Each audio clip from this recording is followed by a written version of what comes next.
The nation remembers her dead of this and other wars. At the tomb of the unknown soldier, Colonel Lowry, representing the President, places Mr. Truman's tribute to an honored hero of World War I. Solemn homage from the people, pausing reverently in the midst of war.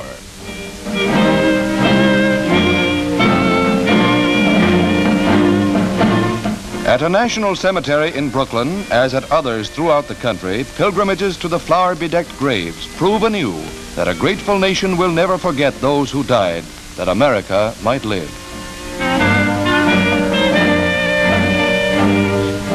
Troops are among the 25,000 who parade up New York's Riverside Drive. The banner that has been carried through the years by our heroes flies proudly.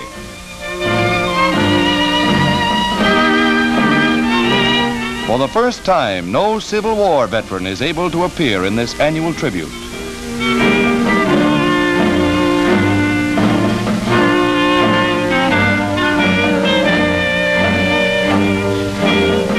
A 100,000 take part in the impressive martial salute, reviewed by Mayor LaGuardia and other dignitaries. The spirit of America's fighting men marches on.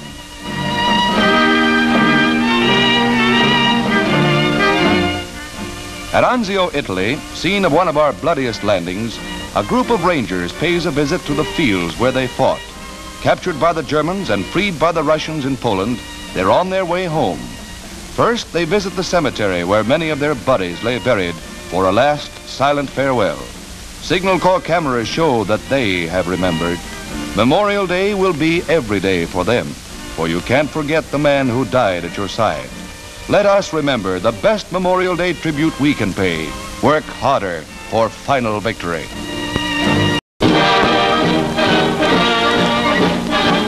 Ripped from stem to stern by the attacks of Jap suicide pilots off Okinawa, the destroyer USS Laffey comes home.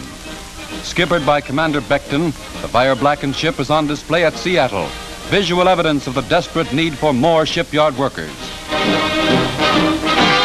The Laffey was struck with everything in the Jap book. In the savage attempt to finish her off, 22 suicide pilots roared over her. 7 bomb-loaded planes crashed on her decks. The final score was 9 enemy planes shot down by the Laffey, but 32 of her brave men were dead or missing, and 60 were wounded.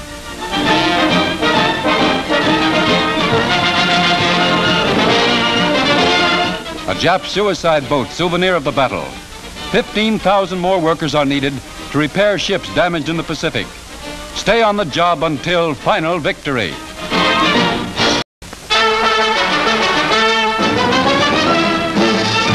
Mrs. Truman makes her first public appearance since becoming the First Lady at Washington Airport, where she is to christen 2 service transport planes as a part of the War Loan Drive.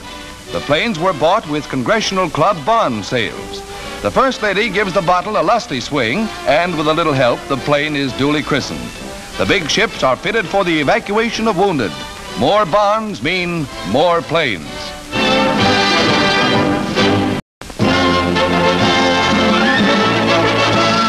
A byproduct of the war, air rescue is being developed into a fine art by members of the RCAF in Jasper National Park. Special helmets and masks are used by these volunteers who undergo 14 weeks of strenuous training for forest rescue work.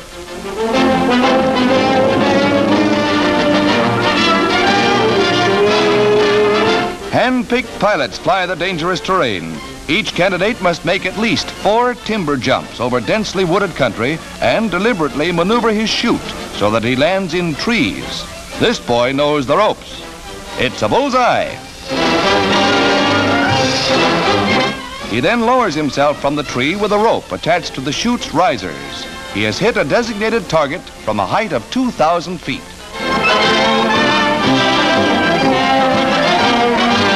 A thorough course in first aid lasting 6 weeks is part of the training, and getting the wounded back to civilization is an intricate and sometimes dangerous business.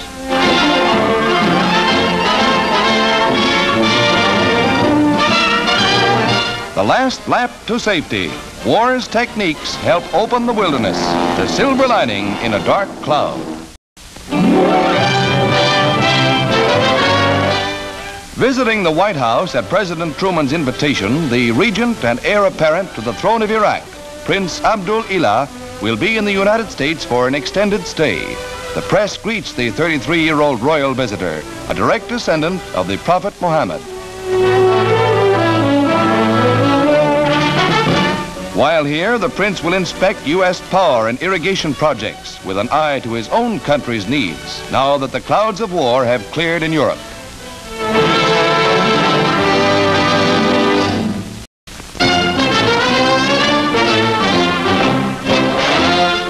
General Mark Clark, commander of America's fighting Fifth Army, arrives in Chicago, home of his boyhood, to receive a hearty welcome from the crowd at the airport. With Mayor Kelly, the hero of the bitter Italian campaign proceeds down Michigan Boulevard.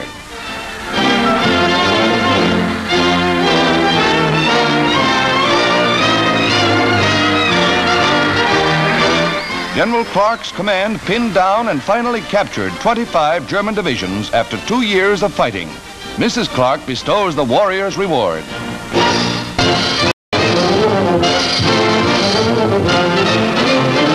War Food Administrator Jones appeals for more farm labor. The need this year for town and city people to pitch in and help the farmer harvest and grow his crops is greater than ever before. Victory on one front does not mean there will be any less demand for food. In fact, the need will be even greater. I make this appeal to everyone in this audience. When the call comes in your community, answer it if you can.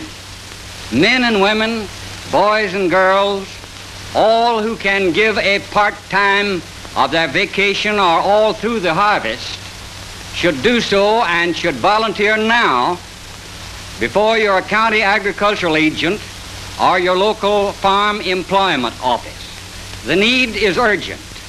Your help on a farm will help make our victory complete.